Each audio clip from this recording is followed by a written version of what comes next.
Language is the house of being. Only a God can save us. Language is the most profound manifestation of the essence of technology.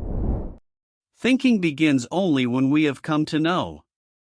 That reason, glorified for centuries, is the most obstinate adversary of thinking. Language speaks. Anxiety reveals the nothing. Science does not think. Only the simple can be absolutely alive. We should look away from mere things toward things themselves. Language is the clearinghouse of being. Questioning is the piety of thought. Thinking begins with a sense of wonder. Language is the house of being. Language is the greatest event in the history of being. Thought does not originate in thinking.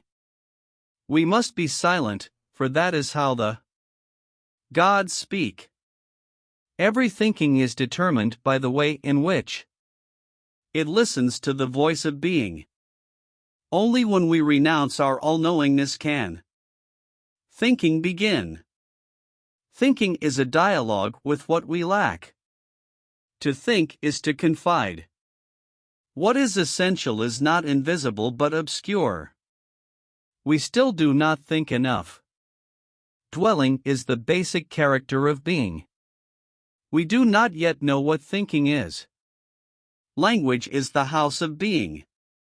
We no longer dwell, but only move about.